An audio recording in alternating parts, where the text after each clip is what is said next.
के विश्राम में बाधा नहीं डालने देंगे। आप दोनों तो परम धाम का वातावरण विकृत कर रहे हैं। आप दोनों को वैकुंठ धाम में रहने का कोई अधिकार नहीं। ऋषिवर, हमसे भूल हो गई। हम क्षमा प्रार्थी हैं। आपको वैकुंठ धाम त्यागना होगा। नहीं ऋषिवर, हमें क्षमा कर दीजिए। 3 बार असुर योनि भोगने के पश्चात ही आपके पाप दूर होंगे और तभी आपका उद्धार होगा। नहीं, ऐसा न करें ऋषिवर, ऐसा न करें। नहीं ऋषिवर, हमें क्षमा कीजिए, हमें क्षमा कीजिए।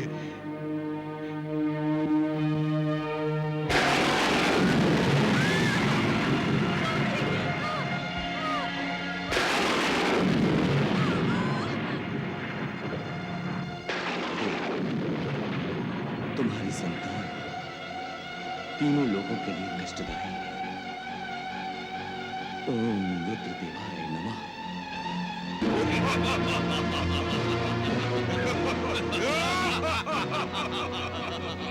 महर्षि, ये शिशु देखते ही देखते युवक कैसे हो गए? पाप ऐसे ही बड़ा होता है देवी। ये असुर विश्व पर अनर्थ करने के लिए ही उत्पन्न हुए हैं। ओम ब्रह्मणे नमः। ओम ब्रह्मणे नमः।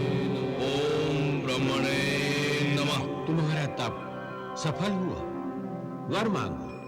विधाता, मुझे ब्रह्मांड में सबसे अधिक बलवान बना दो। मेरा कोई वध न कर सके सिवाय भगवान के। हे पितामह, हे सृष्टि के रचयिता, हे प्रभुदेव, आप मुझे ऐसा वरदान दें कि न मैं जल में मरूं, न थल में, न धरती पर, न आकाश में, न घर के अंदर, न घर के बाहर, न मैं दिन में, न मैं रात में, न मैं देव से, न दैत्य से, न दानव से, न मानव से, न पशु, न पक्षी, इनमें से कोई भी मेरा संहार न कर सके। ब्रह्मदेव, आप मुझे यही वरदान दें। तुम्हारी मनोकामना पूरी हो।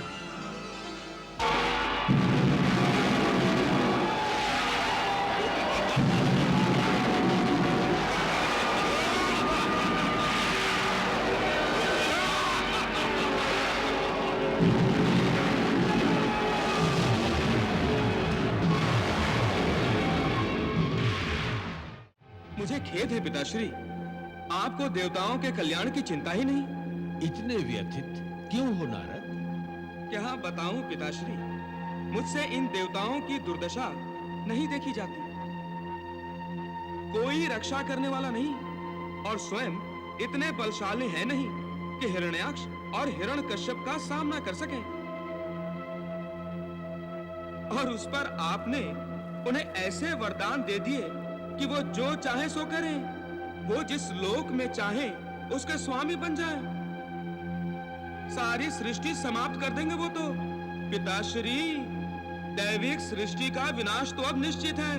नारायण नारायण।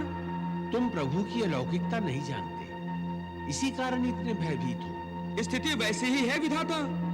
वो देखिए ना, देखिए, दुराचारी उन्मत्त हिरण्याक्ष कैसे आतंक मचा रहा है। स्वर्ग लोक विजय करके मन नहीं भरा उसका, अब पृथ्वी के पीछे पड़ गया है। रुक जाओ, पृथ्वी रुक जाओ। नहीं, तुम चाहे जितनी तीव्र गति से भागो, चाहे कहीं भी जाना चाहो, मैं तुम्हें नष्ट करके ही रहूंगा। मैं सृष्टि नहीं होने दूंगा पृथ्वी।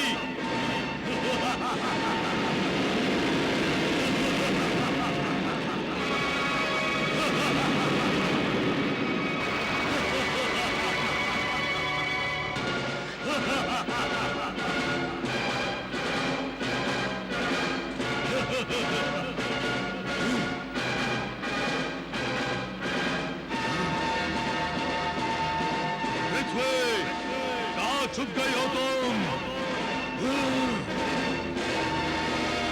कहाँ छुप गए हो तुम?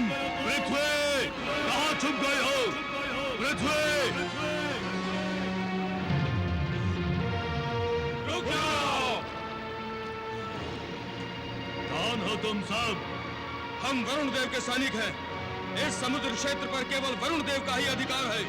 अच्छा, तो पृथ्वी अवश्य वरुण देव के आश्रय में गई होगी। हे हिरण्याक्ष, हमें आज्ञा दी गई है, हम वरुण देव की आज्ञा के बिना किसी को जल में प्रवेश करने नहीं देते। अतः तुम शीघ्र यहाँ से चले जाओ। मुझे चले जाने को कहते हो? संपूर्ण सृष्टि के अधिपति को तुम चारों ने इस सृष्टि में रहने का अधिकार इसी समय खो दिया है।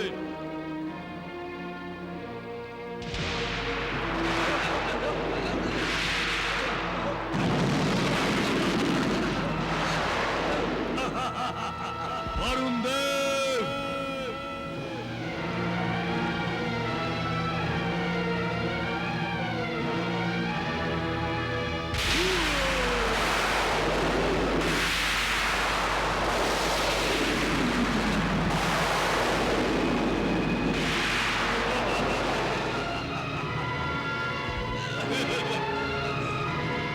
केवल मेरी भूख से तुम्हारा आसन डोल गया। यदि मैंने प्रहार किया तो तुम्हारे दरबारियों और मंत्रियों सहित ध्वस्त हो जाएगा। तुम चाहते क्या हो? हमसे तुम्हारी शत्रुता क्या है? कोई शत्रुता नहीं। पृथ्वी यहाँ आकर छिप गई है, उसे मेरे अधिकार में दे दो, मैं चला जाऊंगा। अपने बल पर बहुत अभिमान है तुम्हें। अब तू यहाँ से जाएगा नहीं। हम तेरे मृत शरीर को उठाकर बाहर फेंक देंगे।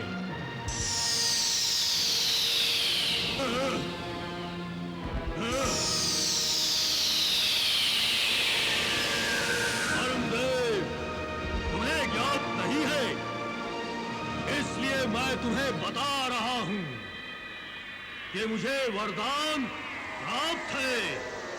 भगवान के अतिरिक्त और कोई मेरा वध नहीं कर सकता।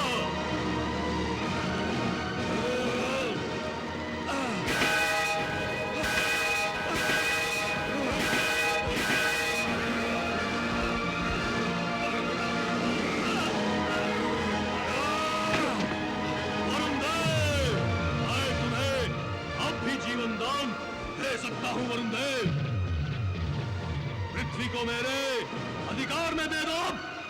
पृथ्वी मेरे अधिकार में नहीं है।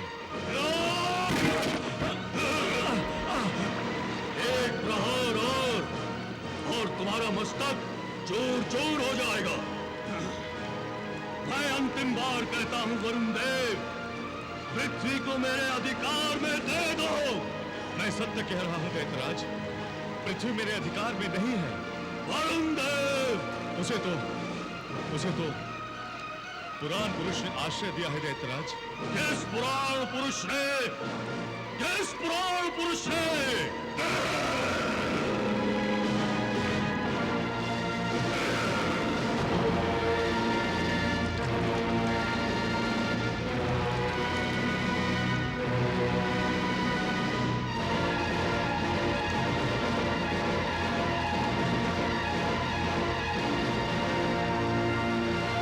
रुक जाओ।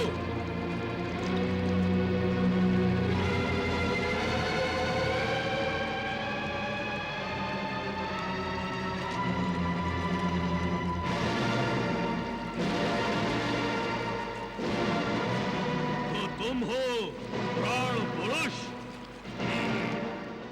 तो तुम हो प्राण पुरुष? पृथ्वी को मेरे अधिकार में दे दो। अधिकार किया जाता है, दिया नहीं जाता।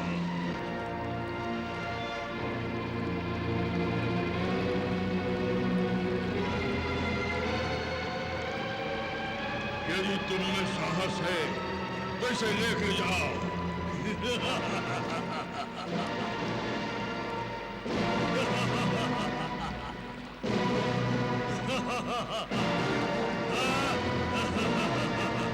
पृथ्वी मुझसे छिपी थी।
नारायण।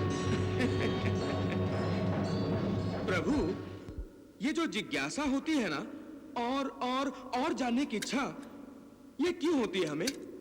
देवर्षि, इसका तात्पर्य है आपकी रुचि उसमें बहुत है जो आप जानना चाहते हैं। ये रुचि भी तो आप ही की देन है भगवान। प्रलय के बाद सृष्टि के आदि में आपने मत्स्य अवतार धारण किया।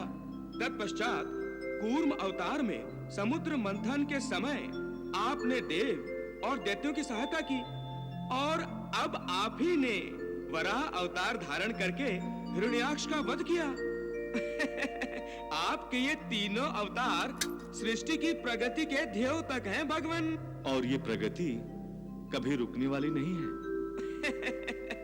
मत्स्य अवतार से कूर्म, कूर्म से वराह, और वराह से फिर वही जिज्ञासा। धीरज रखिए देवर्षि, विकास पलक झपकते नहीं होता, धीरे धीरे ही होगा। अर्थात आप मेरी जिज्ञासा का क्रम कम नहीं होने देंगे। आप धन्य हैं प्रभु। मैं सत्य में सौभाग्यशाली हूँ जो मुझे सृष्टि विकास का एक एक चरण संपन्न होते हुए देखने को मिल रहा है। आपकी जय हो प्रभु, आपकी जय हो। नारायण नारायण। आई मेरे कानों में किसकी गर्जना सुनाई दे रही है? नारायण नारायण नारायण नारायण। विष्णु, तूने मेरे भाई का वध किया है, तो तुझे इसका दंड तो मैं अवश्य दूंगा। मैं तुम्हारे लोक को ध्वस्त करने आ रहा हूँ। नहीं पिताश्री, काका जी का वध नहीं हुआ, उन्हें तो भगवान विष्णु ने मोक्ष प्रदान किया है। प्रहलाद,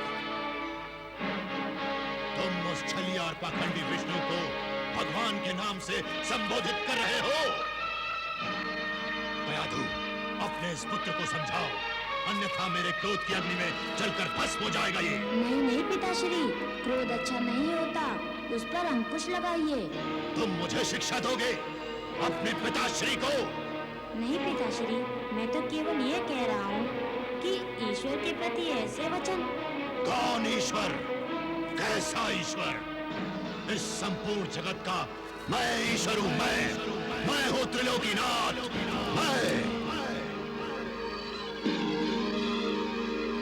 ये अहंकार है पिताश्री, इसी कारण ही आप परब्रह्म परमात्मा को जानने का प्रयास भी नहीं कर रहे। प्रयास तो अब मैं करूंगा, तुम्हारे उस पाखंडी विष्णु को खत्म करने का। उससे मुझे अपने भाई की मृत्यु का प्रतिशोध लेना है। मैं जा रहा हूँ। कहाँ जा रहे हैं पिताश्री? तुम्हारे उस पाखंडी विष्णु को खत्म करने।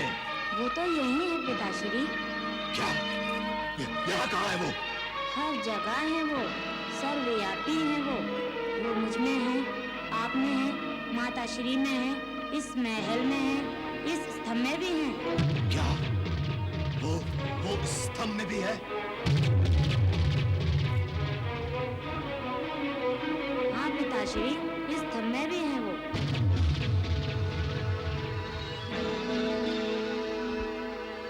इस स्तंभ में भी है? तो मैं तुम्हारे विष्णु को अभी इसी समय ही ध्वस्त कर देता हूँ। तो इस स्तंभ में भी है तुम्हारा विष्णु, अभी पता चल जाएगा।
पृथ्वी पर न आकाश में है।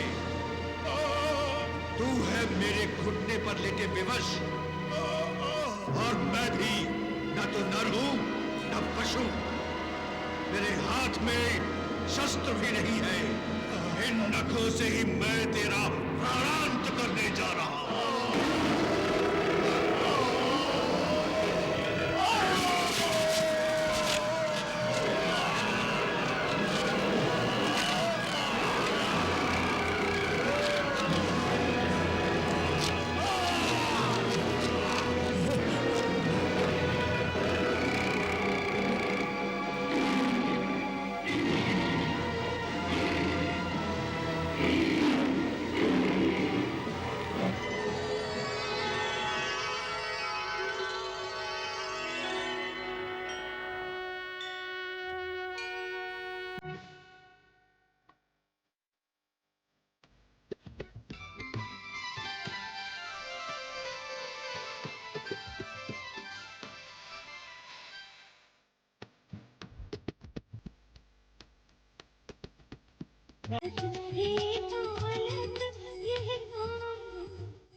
प्रभु, सृष्टि में पहली बार आपको ऐसे प्राणी के रूप में अवतरित होते हुए देखने को मिला है जो पूर्ण रूप से न पशु है न नर। आपको शत शत प्रणाम भगवान, शत शत प्रणाम। देवर्षि,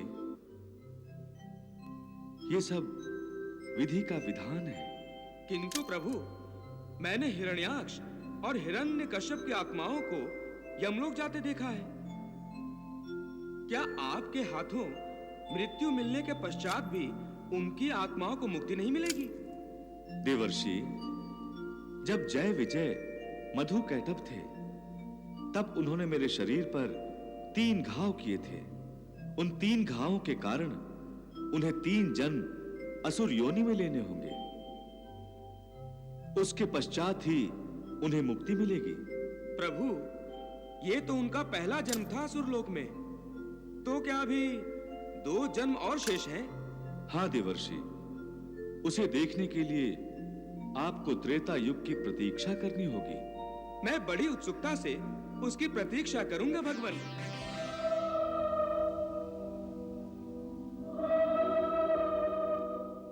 हिरण्याक्ष और हिरण्यकश्यप का प्रभु के हाथों वध होने के बाद भी उन्हें मुक्ति नहीं मिली, क्योंकि उन्हें सनकादि ऋषियों के शाप के अनुसार 3 बार असुर योनि में जन्म लेना था। इसलिए दोनों प्रेत योनि में भटकते हुए अपने अगले जन्म की प्रतीक्षा कर रहे थे।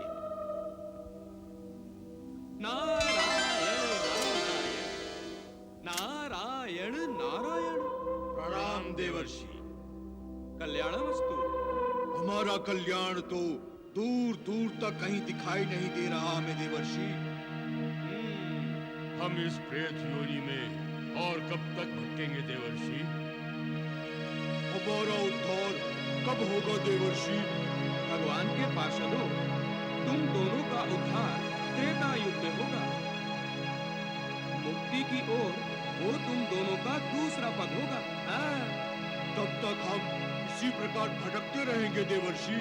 अब शाप तो शाप है भगवान के पार्षदों। नारायण नारायण। समय अनुसार ही उससे मुक्ति मिलेगी। देवर्षि, क्या आप हमारी सहायता नहीं कर सकते? ना ना ना ना ना, जो भी करेंगे वो भगवान ही करेंगे।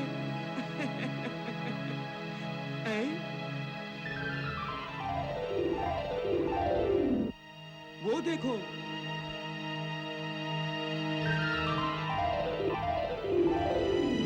जय विजय, लगता है वो समय आ गया है जिसकी तुम दोनों प्रतीक्षा कर रहे थे। वो कौन है देवर्षि, और कहाँ जा रहे हैं? वो मेरे भ्राताश्री पुलस्त ऋषि हैं। पिताश्री ब्रह्मदेव जी से मिलने जा रहे हैं। तो क्या आपके भ्राताश्री हमारे असुर योनि में दोबारा जन्म लेने की याचना करने जा रहे हैं ब्रह्मदेव के पास? नारायण नारायण, भूखे को भोजन के ही स्वप्न आते हैं।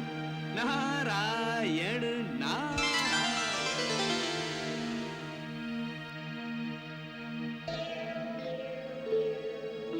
प्रणाम पिताश्री। चिरंजीवी भव वत्स। पिताश्री, मैं एक इच्छा लेकर आपके पास आया हूँ। कहो। मैं ब्रह्मलोक में तपस्या करना चाहता हूँ। कारण? पिताश्री, आपके इस लोक में मेरी तपस्या भंग होने का भय नहीं है। किंतु वत्स, तप और साधना निज के लिए नहीं होती, पर कल्याण के लिए होती है। तुम स्वयं महाज्ञानी हो, महातपस्वी हो। तपो साधना से इतनी शक्ति अर्जित की है तुमने कि तुम्हारे मुख से निकलने वाला प्रत्येक शब्द सत्य रूप धारण कर लेता है। ये आप ही की कृपा है विधाता। अपने तपोबल की शक्ति से शक्तिहीनों को लाभ पहुंचाओ वत्स। इस समय पृथ्वीलोक विकास के मार्ग पर अग्रसर है। यदि तुम पृथ्वीलोक पर जाकर अपनी साधना करते हो तो पृथ्वीलोक को तुम्हारी साधना का लाभ मिलेगा वत्स। मैं आपका संकेत समझ गया पिताश्री। मैं पृथ्वीलोक पर तपस्या करूंगा। प्रणाम। कल्याणमस्तु। नारायण नारायण नारायण नारायण। प्रभु, आपकी कृपा से मेरी बुद्धि का अनुमान सत्य होता दिखाई दे रहा है। किसकी बात कर रहे हैं देवर्षि? प्रभु, मैंने आपके पार्षदों को यह संकेत दे दिया था कि उनके जन्म का समय निकट आ रहा है, और देखिए वो संकेत सत्य का रूप ले रहा है। पिताश्री ब्रह्मदेव का भ्राताश्री पुलस्त को पृथ्वी लोक पर तपस्या के लिए भेजना, अर्थात जय विजय का असुर योनि में दूसरा जन्म लेना, यही लीला है ना आपकी भगवान। नारायण नारायण है।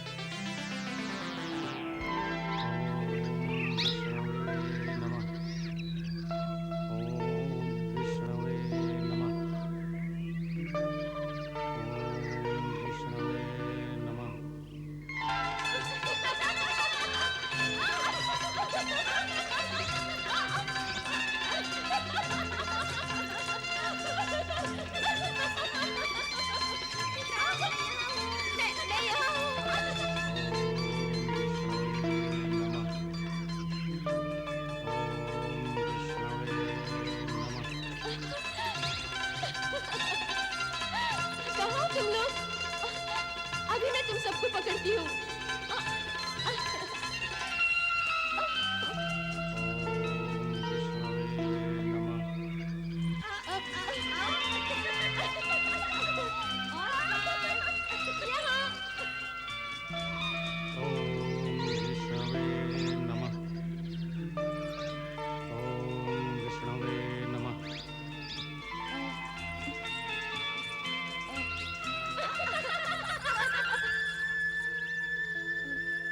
कहाँ हो तुम?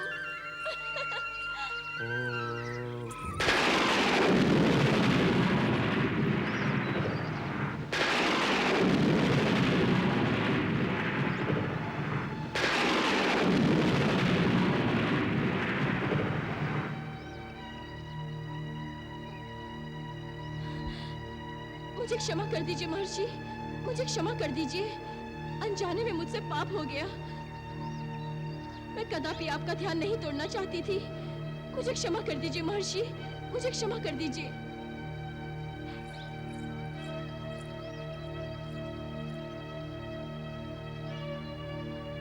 आओ सुजीता, आओ। क्यों सुचिता, ऋषि का शरीर कैसा था? कोमल अथवा कठोर? मुझे तो ऐसा लगता है इसने अपनी आंखों से पट्टी खिसका ली होगी और बहाने से ऋषि से लिपट गई होगी। ऋषियों के लिए ऐसी बातें नहीं कहते। हम ऋषि की नहीं तुम्हारी बात कर रहे हैं। कहीं मन तो नहीं मचल गया महर्षि के लिए? ऋषि कन्याओं, क्या तुम्हें यह शिक्षा नहीं दी गई कि ऋषियों और तपस्वियों का आदर करना चाहिए? तपोवन का ये भाग ऋषियों के जप तप के लिए है और तुम ध्यान में बाधाएं डालती हो। याद रहे, यदि अब कोई कन्या इस तपोवन में आएगी तो मैं उसे श्राप देता हूं। इस भाग में प्रवेश करते ही वो कन्या गर्भवती हो जाएगी। वो कन्या गर्भवती हो जाएगी।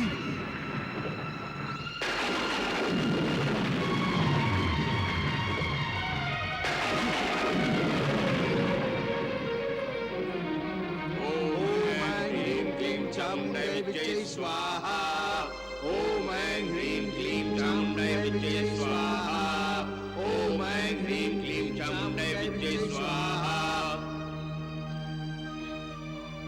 हे महर्षि तृणबिंदु, वो देखिए, आपकी कन्या कुछ चिंतित प्रतीत हो रही है।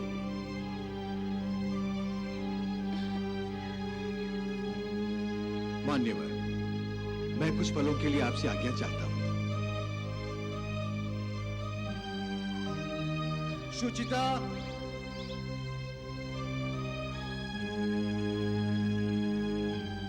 सुचिता, पुत्री, तुम इतनी भयग्रस्त क्यों लग रही हो? क्या हुआ? पिताश्री, हम तपोवन में खेल रहे थे। वहां तप करने वाले पुलिस ऋषि ने तपोवन के उस भाग में प्रवेश करने वाली कन्याओं के लिए श्राप दे दिया है। ओह, तो इस कारण भयभीत हुई हो। तप करने वाले तपस्वी की तपस्या भंग होगी तो क्रोधी नहीं होगा वो। भलाई इसी में है कि तुम और तुम्हारी सखियां तपोवन के उस भाग में जाकर खेलना बंद कर दो। ना वहां जाओगी न श्राप लगेगा। ठीक है ना?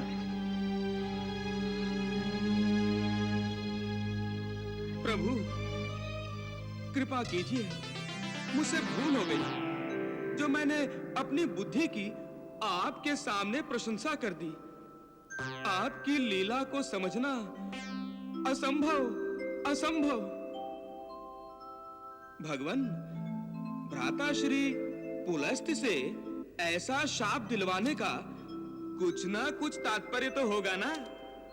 देवर्षि, विधाता ब्रह्मदेव ने जब पुलस्त्य को अपने मानस पुत्रों के रूप में प्रकट किया था, तब पुलस्त्य ने सृष्टि करना अस्वीकार कर दिया था।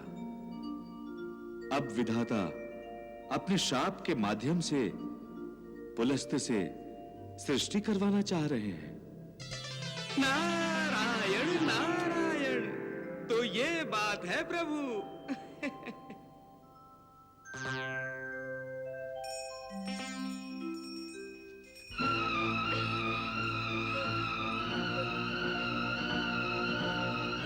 तृणबिंदु की पुत्री सुचिता पनघट से जल भर के अपनी कुटिया में लौट रही थी कि एक बड़े सींग वाली गाय उसके पीछे पड़ गई। उससे भयभीत होकर सुचिता बचती बचाती अनजाने में ही तृणबिंदु के आश्रम में चली गई।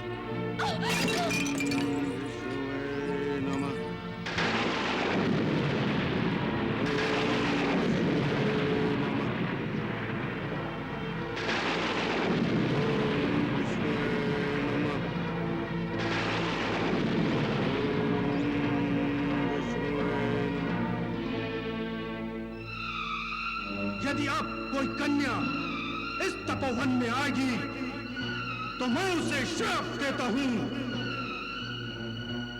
इस भाग में प्रवेश करते ही वो कन्या गर्भवती हो जाएगी। गर्भवती हो जाएगी। गर्भवती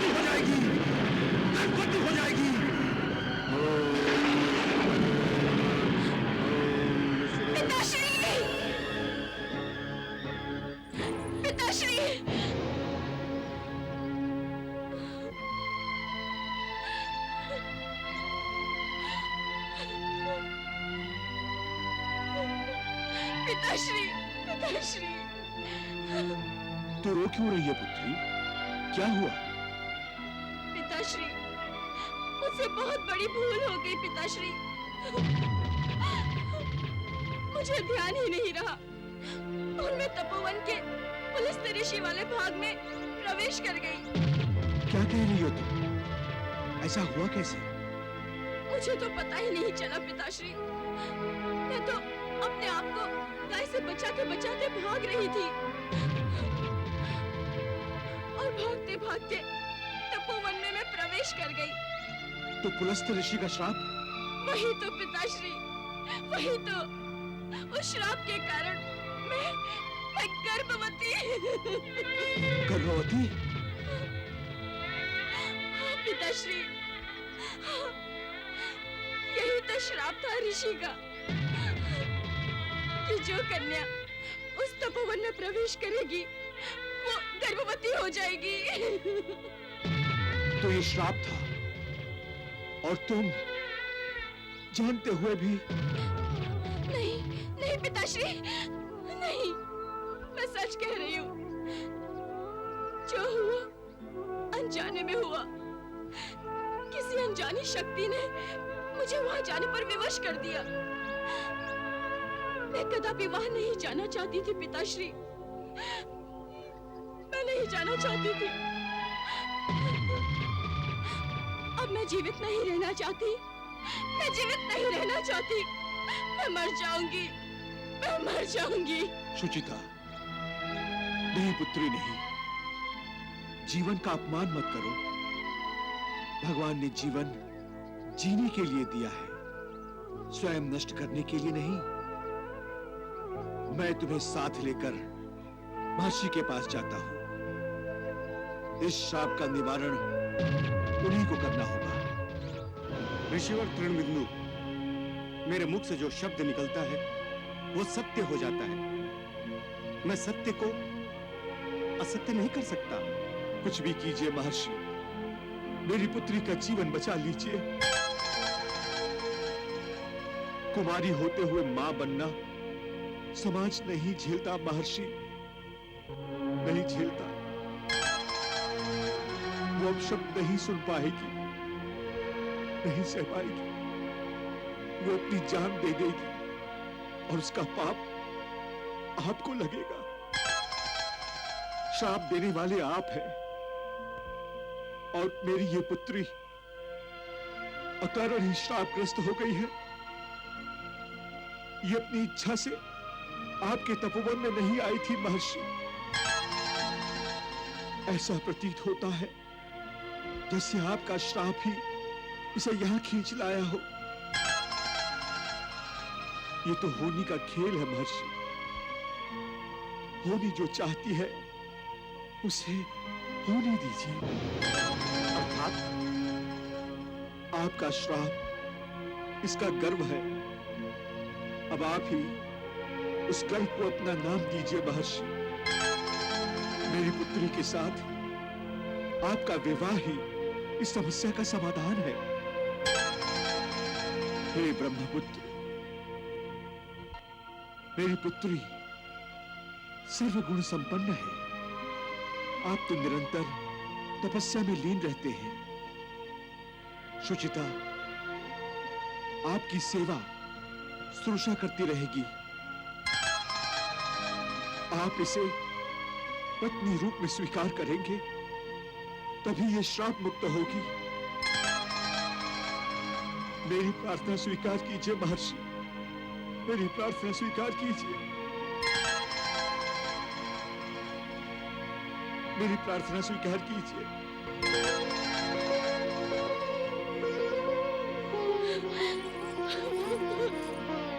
Ha ha ha!